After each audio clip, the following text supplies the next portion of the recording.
Today I'm going to try drawing my character in the style of 5 different manga artists. I know this idea and similar ideas have been done a million times over, but I'm not one of those million yet, so it's time for me to join them. Now, for which manga artist? Issue for me is that I am very indecisive and it's too hard to choose which mangaka I wanted to try copying the style of, which is why I have this wheel here to choose for me. I wasn't exactly sure which mangaka I should add, so I just listed down a bunch of mangas I remembered from the top of my mind, and from there went through the different ones to choose the manga I either really liked reading or the art style of which I really enjoyed.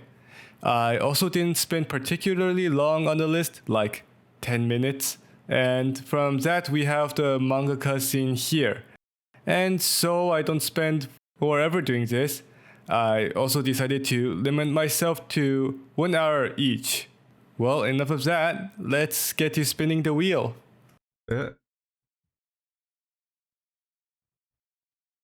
Oh, Negi Haruba. Is it? Or is it gonna be Takeshi? Nope, it's Negi Haruba. The first artist I will attempt drawing in the style of is Negi Haruba, who you might know as the creator for mangas like Quintessential Quintuplet, by the way, Miku is the best, and their currently ongoing series, Ranger Reject. The character I'm drawing currently is also one of my original characters that I chose to draw in the different mangaka styles. I also tried something new with a zoomed out and up close time lapse of me drawing, but I have no clue how others match the timing of the two the way I'm doing it. The zoomed out version is recorded through the Clip Studio Paint's built-in time-lapse, and the up-close time-lapse is recorded using OBS, so yeah, enjoy the scuff. It's not just this one, but they're all out of sync for all of the drawings, so yeah.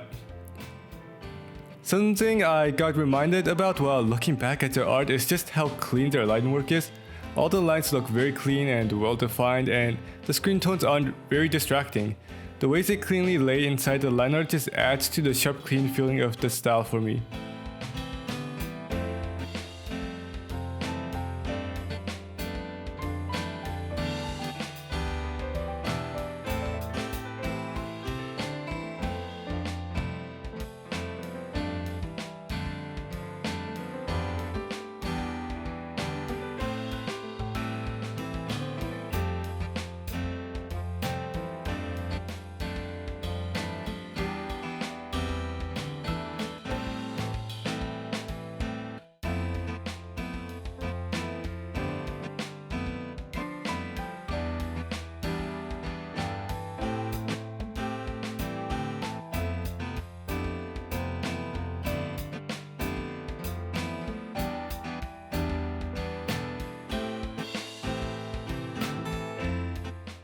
Anyways, that's 1 down, 4 more to go.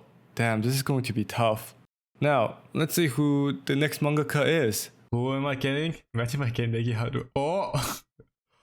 Oh, that was so close to getting Negi Haruba again. It's Tsubasa Yamaguchi. Tsubasa Yamaguchi. Tsubasa Yamaguchi you might know from their manga Blue Period. Blue Period is such an impactful manga for me, and whenever I lose motivation as an artist, I read Blue Period to give me inspiration and motivate me to draw. So, trying to draw my character in the style of Yamaguchi-sensei is honestly really incredible for me. Also, to further show me not knowing what I'm doing, there's no zoomed out time-lapse of the drawing in the corner because, well, I forgot to turn on the time-lapse recording on Clip Studio for this one. When drawing Yamaguchi-sensei's art, I noticed how much more curves and weight variation there was in their strokes compared to Negi Haruba. The lines are generally on the thicker side, and the style is somewhat on the simpler side in terms of stroke usage. The lines also have a quality to them that kind of feel like they were drawn using a brush, which I'm not sure if they are, but I'm assuming not. I'm guessing they just used a G-pen nib or something similar to get such strong line width variation. Something else notable to me was the use of screen tones in shading. The shading with the screen tones feel much more solid with sharper edges and have less gradients to them. I wanted to show the strong use of screen tone in my art, so I put my character in a large amount of shadow. I also really just like the difference between the normal style and the super simple reaction style. They're so funny and goofy to me. What's funny is that when I first read the manga, I was still in high school and planning to apply for art schools, and it kind of made me afraid of what art school would be like. I would say, at least from my current experience though, the college part is a bit more exaggerated compared to my personal experience of art school. But that just may be because I'm going to art school in the US and they're showing art in art school in Japan, so yeah. And on the other hand, the art program to prep for application to art school, that does feel very accurate to my personal experience, which I don't know how to feel about that. While only one view of being an art student, I still think Blue Period is very accurate and would definitely recommend you to read it. Now, onwards to the next mangaka.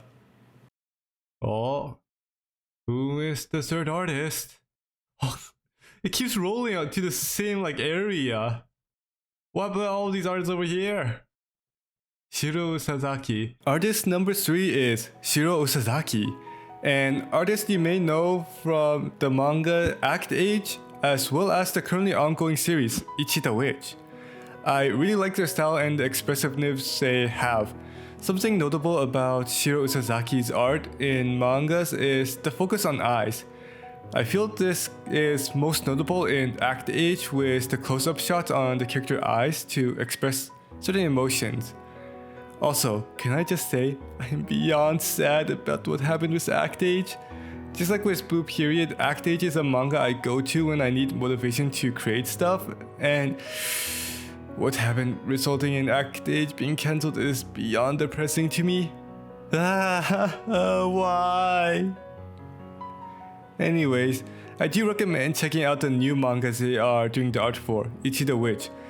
A very simplified summary is, I guess, in the world of witchcraft where basically all the witches are female, Ichi, who is a hunter, becomes the very first male witch. Oh, and those witches fight these creatures called magic to gain their powers. It's a very fun manga and I would definitely recommend reading it. I really do enjoy the characters' personalities a lot in the manga.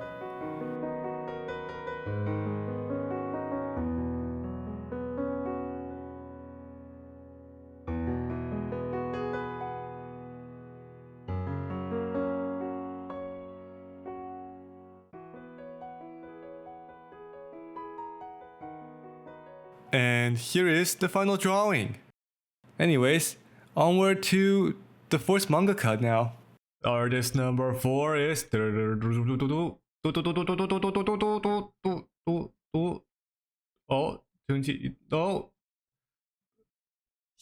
Ryoji.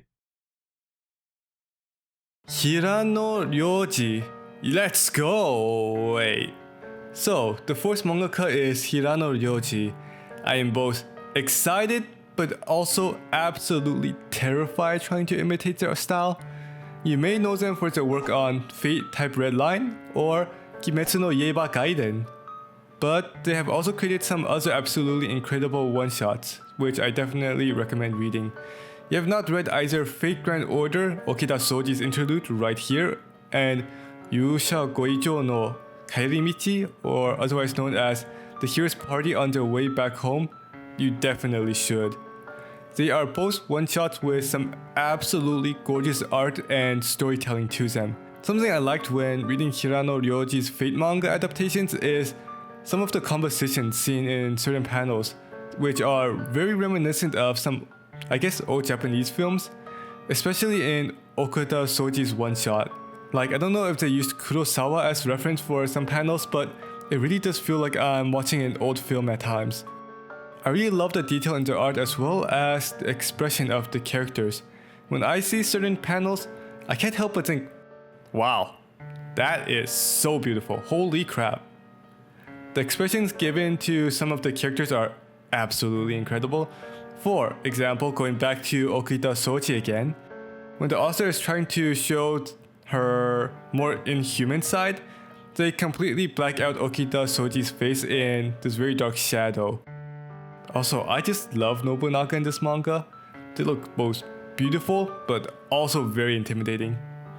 If you can't tell from me gushing a bit about this manga, it's because I absolutely love how it was illustrated.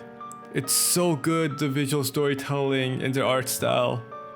Unfortunately, though, I am not even close to being able to imitate their style, so let's call it that and move on. Finally, for the last mangaka, I have done so badly, so I just want to get it over with now. Alright, who do we have? Who's it gonna be? Oh,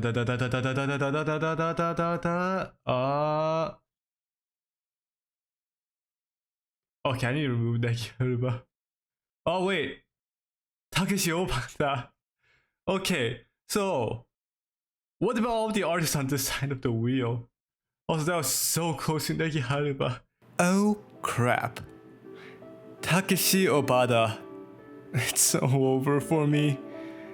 Takeshi Obata, if you don't already know who they are, was the artist for some mangas, some that are just a bit famous.